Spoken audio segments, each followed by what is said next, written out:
Hi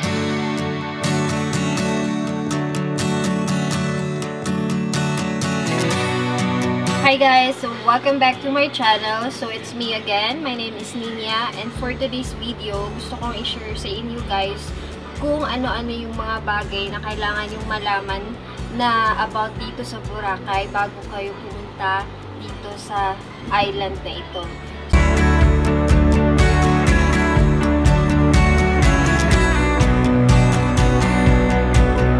So una-una, gusto kong i-share sa inyo yung first is yung sa transportation.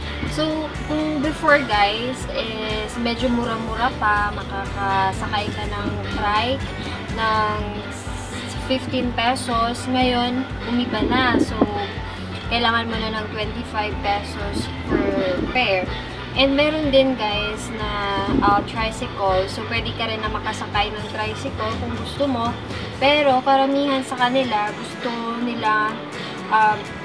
nila ng mas mataas na presyo. So, gaya lamang ng 200 pesos. So, kuha sila or sabihin nila sa'yo na 200 pesos.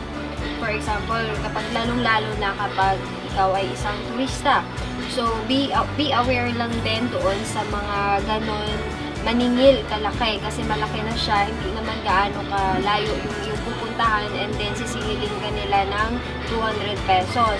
Meron din guys na half on and a half off. Yung half on and half off, kailangan mo na kumuha ng card nila. Ang pangalan nun is HoHo card. So, yun pangalan ng kanilang card, which is kailangan mo na mag-purchase ng, depende sa'yo, it's either 100 pesos and meron din na 15 pesos or something like, narinig ko na one-way fare kapag doon ka sumakay sa half on and half off. And meron din guys na other way kung gusto mo na sumakay or for example from the port, then gusto mo pumunta doon sa yung na-book na hotel. Pwede din na nasa motor pero hindi ko siya sa inyo dahil motor. So, syempre, di ba, kailangan ng private na car. Kailangan talaga na meron kang mapaglagyan ng inyong mga baggage. And also, meron din, lastly, is yung sa hotel. So, depende din sa hotel na nakuha nyo. Meron din sila na ipinuprovide na car na magsusundo sa inyo doon mismo sa port. Okay, now, so, puproceed tayo guys sa pangalawang kailangan niya malaman ninyo bago kayo pumunta dito ng Boracay. Ang pangalawa is about sa pagkain. So, sa food. Pupunta naman tayo doon sa mga restaurants na mga mamahalin at doon sa mga restaurants na mumurahin. So, hindi ko sinasabi, hindi ibig sabihin na mumurahin siya is nasa something like sobrang mura na talaga. But, ito is para sa mga local tourists or else sa foreign tourists na makakapanood ng video ko na ito. So, yung difference between the restaurants sa harap ng front beach and sa main road or matatagpuan nyo sa main road is meron siya guys minsan na difference. Hindi ko naman nilalahat kasi hindi sila pare-pareho ng presyo ng kanilang mga ulam. So, first, kung gusto mo na kumain sa front beach, then, for example, is yung sa Aria. So, gagawa ako ng honest review about sa Aria, but I will include the Aria on my video. So, sa Aria, guys, makakapag-order ka ng isang kainan for 500 pesos. So, kailangan na meron ka na 500 pesos, isang kainan mo lang siya. And, sobrang, kumbaga, isulit din siya, busog ka na.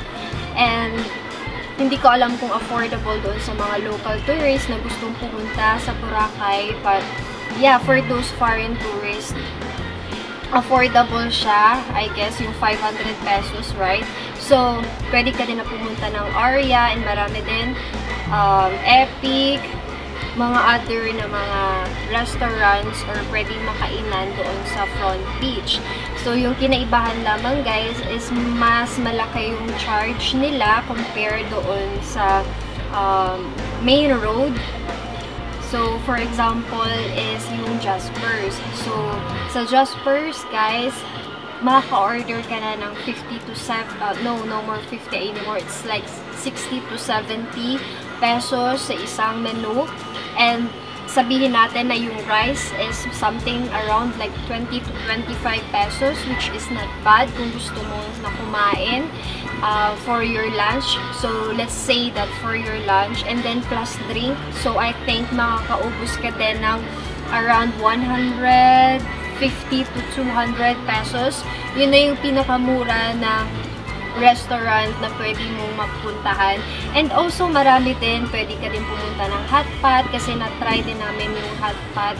Sa hot pot is the same, like around 70 pesos din yung kanilang singil sa isang menu.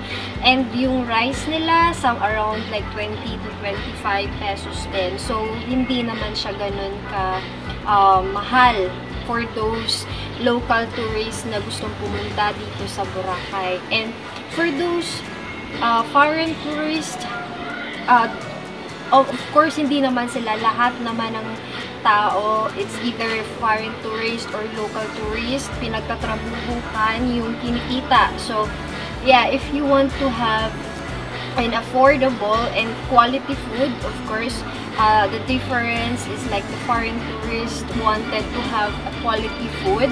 Unlike sa local tourist, hindi ko naman nila lahat, but it's reality lang din na they can afford to buy 500 pesos for one meal.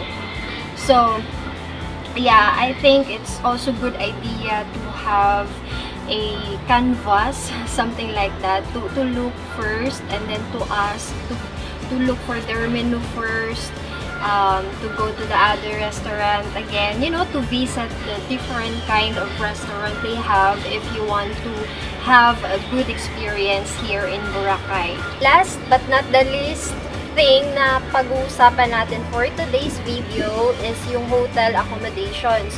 So, sa hotel accommodations, guys, pwede ka na mag-book kahit saan, booking.com, sa Facebook, or kung ano yung gusto mo. But anyways, pagdating sa booking, meron sila, depende din sa kanilang mga provide sa inyo. Beware lang, guys, kasi ayoko na ma-experience nyo yung na-experience namin before.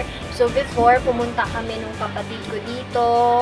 Bali, 4 kami na magkakapatid, and then pumunta kami dito, and nag-book kami dito sa isang hotel na medyo may kamahalan siya, guys. Malapit siya sa Front Beach.